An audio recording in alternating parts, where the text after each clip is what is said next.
Olá, no programa de hoje, as pressões sobre a política fiscal no país. Os recentes resultados orçamentários da União e dos Estados. As apostas de diferentes governos para tentar conciliar investimentos e equilíbrio nas contas. As projeções para a dívida pública e a carga tributária nos próximos anos.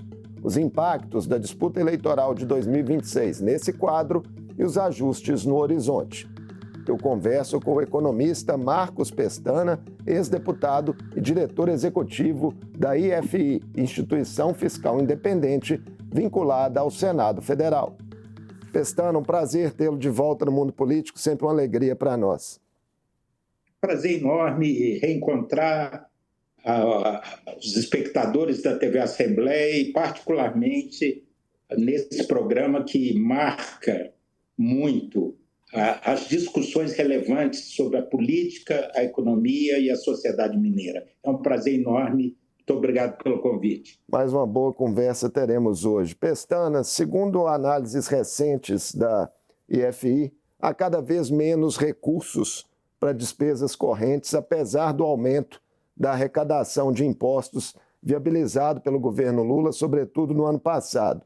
E já em janeiro desse ano, um novo recorde de arrecadação federal histórico, somando aí 325 bilhões, maior valor em 32 anos. Por que mesmo assim, Pestana, tem sido difícil fechar a conta?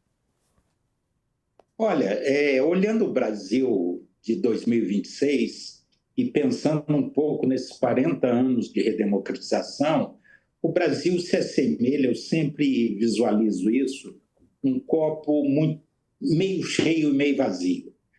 Muitas vitórias foram alcançadas, como a derrota da hiperinflação com o Plano Real, a redemocratização do país, a consolidação da democracia, que foi testada várias vezes, o enfrentamento da pobreza e da fome, que tivemos relativo êxito, mas muita coisa há por fazer e há a parte do copo vazio.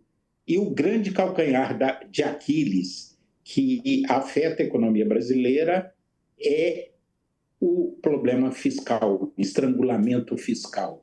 Ou seja, isso é muito fácil para qualquer mulher ou homem que chefia um orçamento familiar, um trabalhador, uma trabalhadora, qualquer pessoa, por menos versada que seja em economia, sabe que, por exemplo, uma família, uma empresa ou um governo não pode gastar mais do que ganha, do que tem de receita.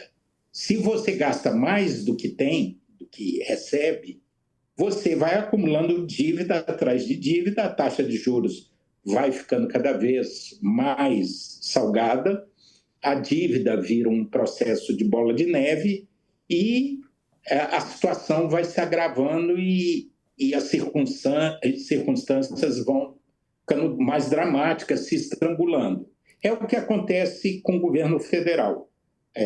A economia brasileira tem a inflação sob controle, a situação externa é razoavelmente confortável, há reservas cambiais importantes, saldo da balança comercial. Então, do setor monetário e cambial não vem pressão, o câmbio flutuante, a independência do Banco Central, são conquistas importantes. E no campo institucional, vários avanços foram feitos, o novo marco das ferrovias, o novo marco do saneamento, a reforma tributária que entra efetivamente em ação em 2027, 2026, é um ano de teste do novo sistema. Tem muita coisa boa, mas o gargalo fiscal tem 14 anos que o governo federal opera desde 2014, mais de 15, está aí desde 11 anos, aí, desde 2014, com déficits primários. O déficit primário é aquele que não leva em conta a despesa de juros, são só despesas operacionais, com previdência, folha de salários, obras, investimentos, custeio da máquina. O governo, desde 2014, tem uma posição deficitária, está no vermelho. E isso provoca duas coisas muito ruins. pressiona a taxa de juros e a inflação e, por outro lado, a contribuição do governo com investimentos em infraestrutura e ciência e tecnologia, inovação, fica muito reduzido. Esse problema tem que ser resolvido. A situação vai se agravando ano após ano. Eu costumo dizer que na análise econômica interessa mais o filme do que a foto do momento, e o que a instituição fiscal independente projeta são déficits recorrentes, a permanência de uma situação deficitária e, por outro lado, uma curva crescente e com um desenho muito perigoso da dívida pública em relação ao PIB do país. A dívida já é alta e, mesmo com recordes, como você mencionou, de arrecadação, ainda assim, em 2025, que batemos, a Receita Federal divulgou a maior arrecadação da série histórica e, ainda assim, o país fechou no vermelho, fechou com déficit. Então, uma ação tem que ser feita urgentemente. É óbvio que não será feito no ano eleitoral. Isso foi adiado para 2027. Então, o remédio, né, normalmente recomendado nesses casos, Pestana, é corte de gastos. Mas é possível, num país como o Brasil, fazer isso sem sacrificar programas que são fundamentais para reduzir a brutal desigualdade existente? Não há mágica a ser feita, não há coelho a ser tirado da cartola. Numa equação desse tipo, quando você tem despesas obrigatórias e rígidas crescendo num ritmo acelerado e diminuindo cada vez mais a margem de liberdade do governo governar, você não tem muito o que fazer. Você pode aumentar a receita, isso implica em aumentar impostos, e a nossa carga tributária já é a maior entre os países emergentes e a maior entre os países latino-americanos. Então, o espaço para aumentar impostos, já houve um pacote de aumento de impostos em 2023 e agora, em 2025, um novo pacote foi votado. Agora, em 26, já houve um aumento do imposto de importação sobre bens de capital e bens de informática e telecomunicações, mas o espaço é muito curto. Então, se não dá para aumentar a receita, se o governo já está com o setor público, já está extraindo da sociedade uma carga tributária muito alta, só há uma solução, é cortar despesas. Você pode até remendar provisoriamente vendendo patrimônio, privatizando estatais, desovando ativos, patrimônios que a União tem, que os governos têm, mas isso são eventos que ocorrem uma vez só. Então, não tem sustentabilidade. Então, no frigir dos ovos, um verdadeiro ajuste fiscal ou tem que aumentar a receita, e a nossa carga tributária é 34% do PIB, ou seja, o governo fica com 1/3 de tudo que é produzido pela sociedade em um ano, 1/3 de cada R$3 o governo no sentido amplo, prefeituras, governos estaduais e governo federal, ficam com 1/3 da riqueza produzida pelos brasileiros, pela sociedade brasileira. E não é possível imaginar que a carga vá a 35%, 36%. Nós não temos perfil de país desenvolvido. A França é a maior carga tributária, tem uma carga tributária de 46%. Então, só resta cortar despesas. E isso é óbvio que não vai ser feito nesse ano. Esse ano, embora seja ano de Copa do Mundo, a equipe econômica, a equipe do ministro Haddad, vai julgar não por uma grande goleada, mas por um belo empate. É um ano de administrar o varejo, o cotidiano e tentar cumprir a meta sem soluções de maior fôlego. Isso está adiado para o futuro governo, para o novo presidente eleito, seja quem for, seja o Lula reeleito ou um outro representante das oposições, fatalmente o futuro presidente em 2027 vai ter que, logo no início, com seu capital eleitoral acumulado, com a legitimidade gerada nas urnas, vai ter que enfrentar. E aí não há um tiro de prata, uma bala de prata. São várias medidas a serem tomadas para equilibrar as finanças públicas e não só equilibrar, estancar a dívida pública, o seu crescimento. Para isso, aí se calcula que é preciso um superávit de 2% do PIB. Hoje nós estamos no vermelho. Nós temos que estar 2% do PIB no azul, no positivo. Então, não só temos que construir essa trajetória de superávites, como mudar o perfil do gasto, porque o investimento hoje é medíocre para um país continental com tantos desafios. O Programa de Aceleração do Crescimento, o PAC, são apenas 60, 50 bilhões na prática que são executados para um país que precisava, o governo federal, investir 300, 400 bilhões em ferrovias, estradas, aeroportos, portos, moradia, saneamento, Mas quais reformas estruturantes poderiam viabilizar esse tipo de investimento? Como eu disse, é um elenco de medidas que estão muito bem mapeadas. O mapa da mina já está traçado. Você, primeiro, tem que revisitar. Foi feita uma medida parcial de redução dos incentivos fiscais. É uma discussão até muito presente em Minas Gerais, atualmente. Os incentivos, as renúncias fiscais, os chamados gastos tributários, no caso do governo federal, já estão indo a 7% do PIB.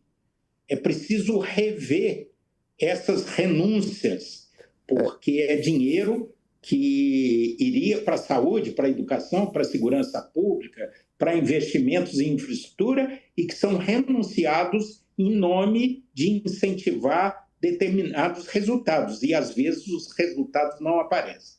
A segunda questão é revisitar o problema da Previdência. Acho inevitável que o futuro governo promova uma nova reforma da Previdência. Isso é um assunto que está em pauta no mundo inteiro, porque é natural o envelhecimento da população, a mudança do perfil demográfico, nascendo muito menos gente contribuindo e mais gente usufruindo. Com o envelhecimento, ainda bem que a qualidade de vida aumentou e a expectativa de vida das pessoas estão vivendo. Mas isso tem um custo para o sistema previdenciário. Outra questão é a reforma administrativa. Tem que aumentar a produtividade, fazer mais e melhor com cada real. É preciso rever as vinculações e as indexações.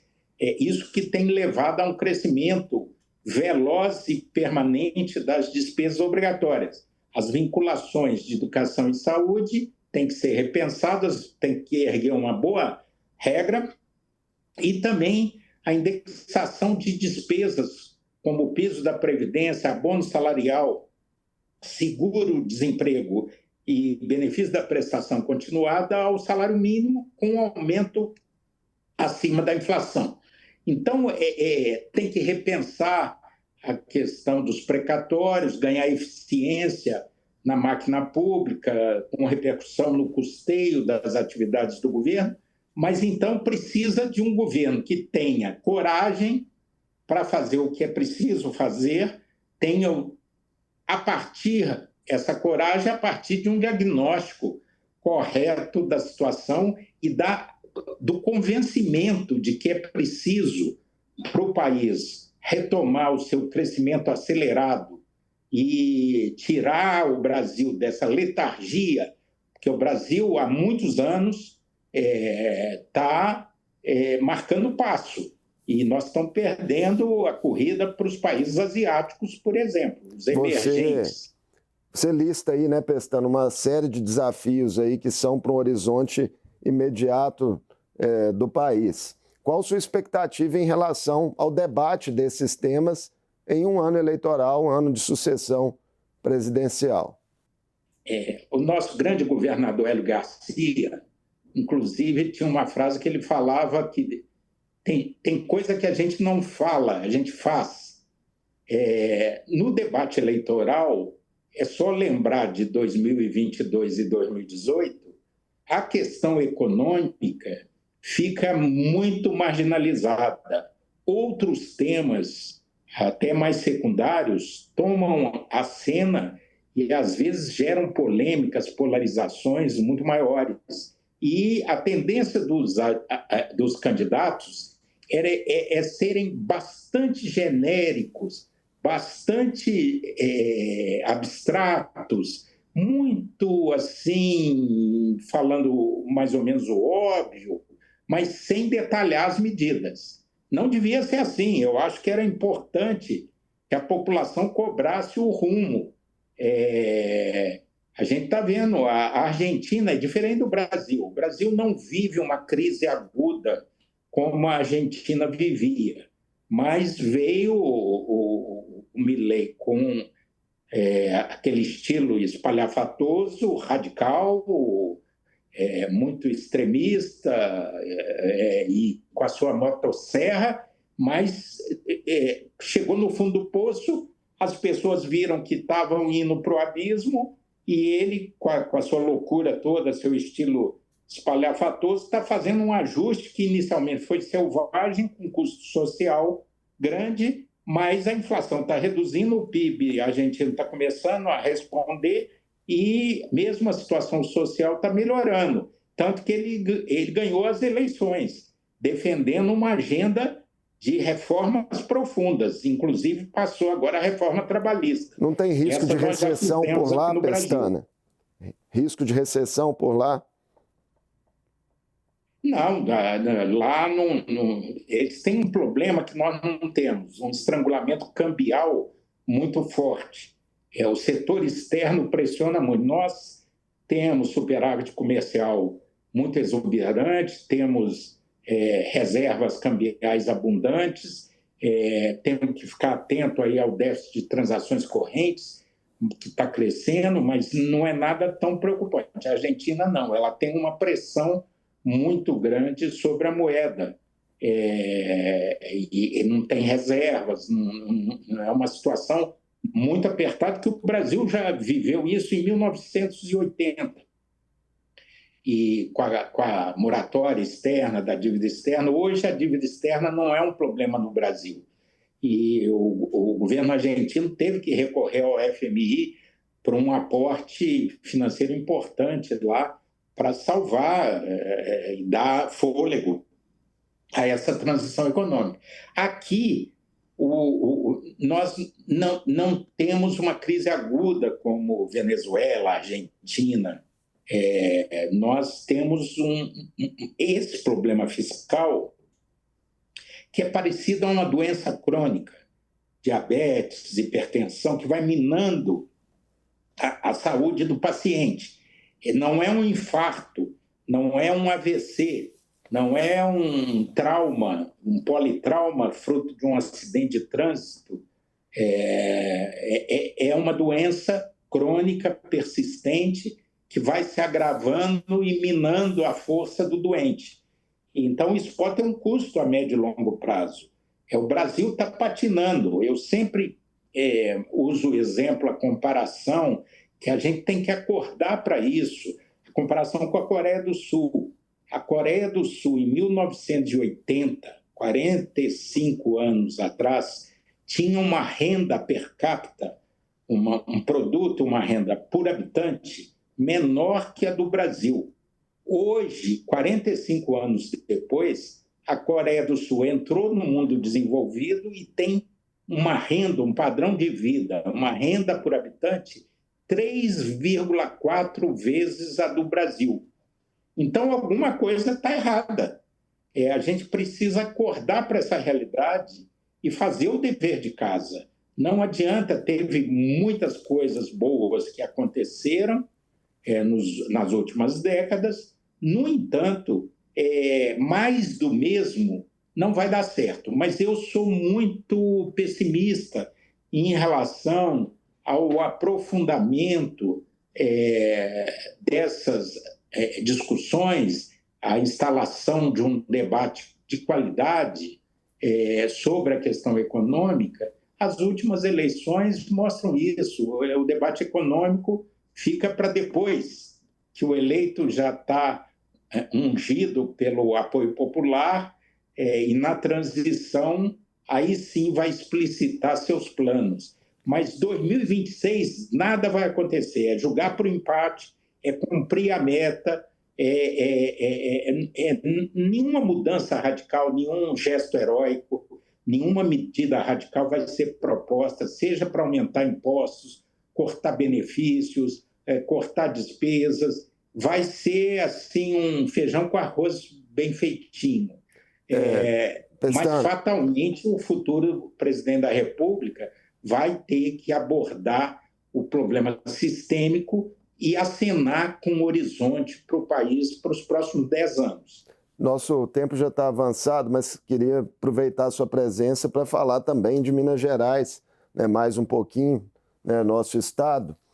A imprensa noticiou recentemente que o governo Zema deixará aí um déficit de pouco mais de 11 bilhões de reais ao final desse ano de 2026.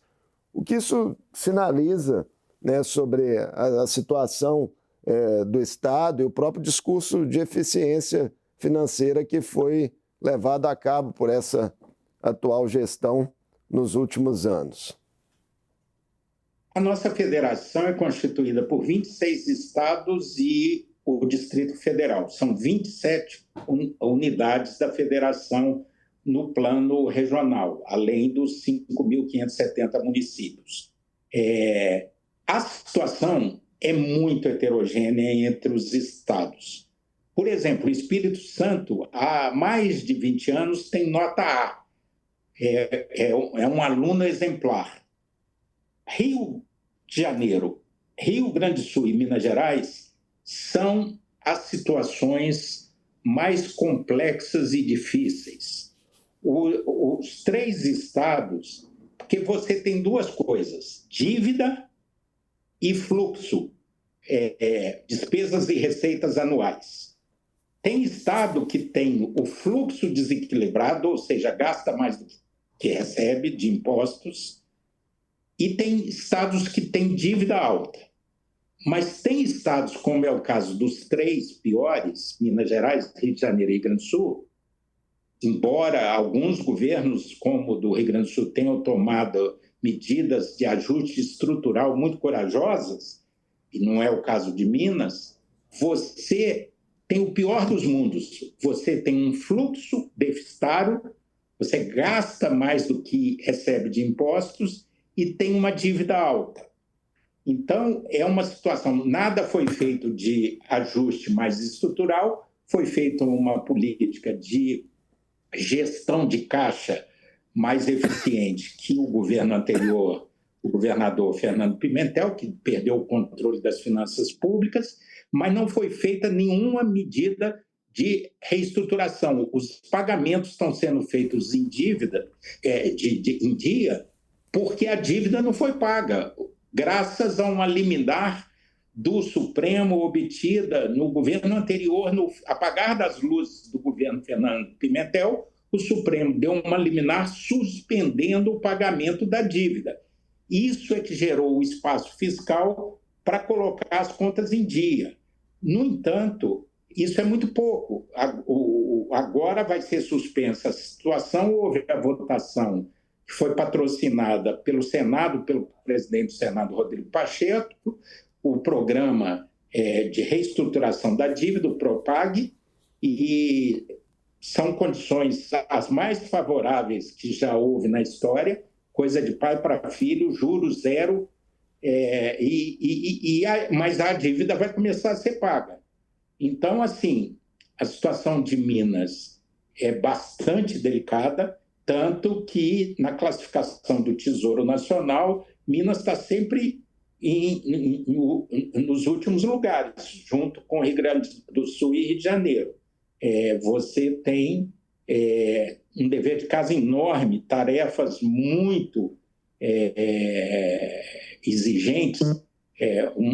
É necessário um plano de governo ousado para a reestruturação do orçamento do Estado de Minas Gerais. Então, a situação é delicada e passa por uma série de medidas, inclusive revisão dos incentivos fiscais, uma avaliação precisa dos resultados dessas renúncias que são feitas, além de uma reestruturação da despesa pública. Nosso tempo acabou, Pestana. Muitíssimo obrigado por mais essa conversa conosco aqui no Mundo Político. Sucesso aí à frente da condução da IFI. Muito obrigado, sempre à disposição, e muito obrigado pelo convite. Um abraço. Eu conversei com Marcos Pestana, economista, ex-deputado e diretor executivo da Instituição Fiscal Independente, vinculada ao Senado Federal. Falamos sobre as pressões orçamentárias e fiscais enfrentadas pela União e os estados brasileiros e de como elas podem reverberar em riscos e escolhas políticas nos próximos anos. O Mundo Político fica por aqui. Obrigado por nos acompanhar e até o próximo programa.